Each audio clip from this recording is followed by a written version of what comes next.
Ramani ya damu, wazungu 14 na siri ya Berlin.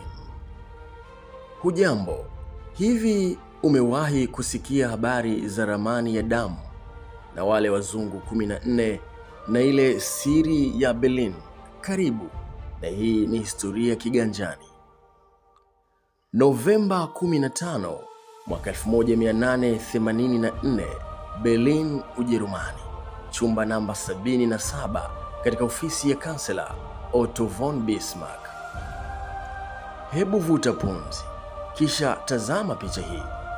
Wanaume 14 wakiwa wamevalia suti nyeusi na kofia ndefu wameketi, huku mbele yao kuna meza kubwa yenye ramani ya bara la Afrika yenye urefu wa mita 5.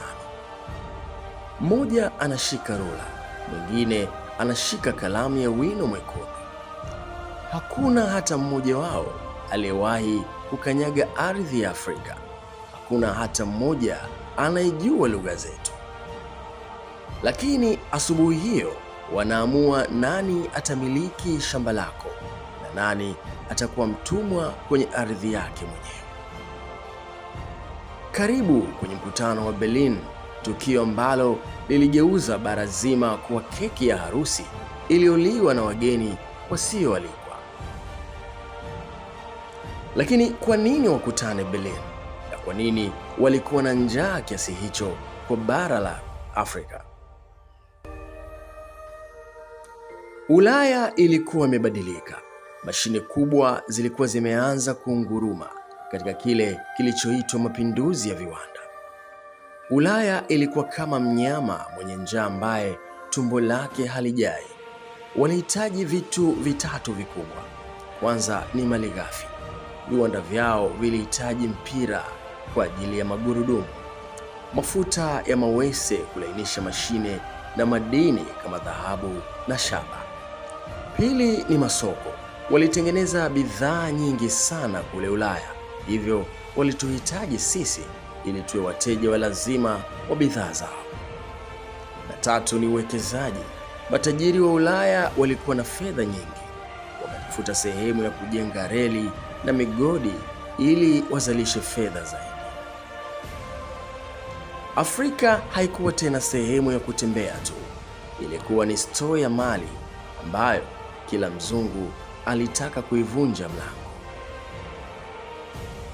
Na mambo yaliharibika zaidi pale Mfalme Leopold wa pili wa Ubelgiji alipofanya tukio la kihuni. Alijitwalia eneo kubwa la Kongo na kusema ni mali yake binafsi, si nchi ya Ubelgiji bali ni yake yeye kama binadamu.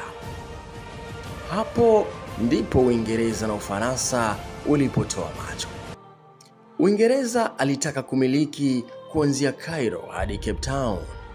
Ufaransa alitaka kumiliki kuanzia Dakar hadi Djibouti. Kila mmoja alianza kumvizia mwenzake kwa bunduki. Otto von Bismarck, simba wa Ujerumani, akaona akikaa kimya, hawawezi, watapigana wenyewe. Alichotaka Bismarck si amani ya Afrika, bali ni kuhakikisha wazungu wanagawana rasilimali zetu kwa utaratibu bila kupoteza damu ya mzungu hata moja. Wazungu hawa 14 walikuwa wakiwakilisha nani? Yupo Uingereza hapa, Ufaransa, Ujerumani mwenyeji wa mkutano, Ubelgiji, Ureno aliyekuwa amechoka lakini hataki kuondoka, pamoja na mataifa mengine kama Italia, Hispania na hata Marekani aliyekuwepo kama mwangalizi. Wanaume hawa walikaa hapo kwa siku 104 wakinywa divai na kula nyama, huku wakichora mistari iliyonyooka juu ya vijiji vyetu. Walizigawa jamii za watu milioni 100 bila hata kuuliza jina moja. Jinsi walivyofanya ilikuwa ni dharau ya karne. Walitumia rula, ndio maana ukitazama ramani ya Afrika unaona mipaka iliyonyooka kama rula. Hawakujali kuwa hapa kuna mto au hapa kuna kabila moja.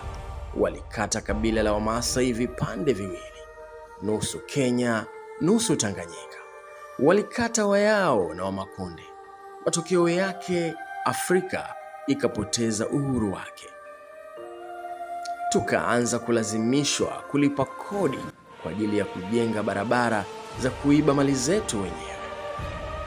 Leo tunajiita Watanzania au Wakenya kwa sababu tu ya mistari iliyochorwa na wazungu hawa 14 kule Berlin.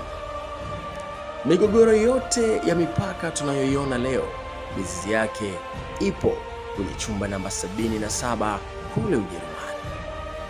Februari 26 mwaka 1885, mkutano ulifungwa na wazungu hao 14 walitoka chumbani wakicheka na kupeana mikono. Walifanikiwa, waligawana bara zima bila kupigana risasi hata mmoja kati yao. Lakini kwetu Afrika, hiyo ilikuwa ni kengele ya kifo. Sasa imepita miaka 140. Lakini nikuulize swali moja la kuumiza. Leo hii rasilimali zetu, madini yetu na mafuta yetu bado yanagawiwa kwenye meza za mikutano huko London, Paris na New York. Je, Berlin bado inaendelea chini kwa chini? Viongozi wetu wanapoenda kuomba mikopo yenye masharti ya kinyonyaji, je, hiyo si Berlin ya kisasa? Wazungu 14 waliondoka Berlin. Lakini je, waliondoa rula yao kwenye akili zetu? Fikiria hilo kwa makini kabla ya video yetu ijayo, ambapo tutaangaza jinsi babu zetu walivyojibu kwa risasi na mikuki kwenye vita vya Majimaji. Mimi ni Kali Jr. na hii ni Historia Kiganjani.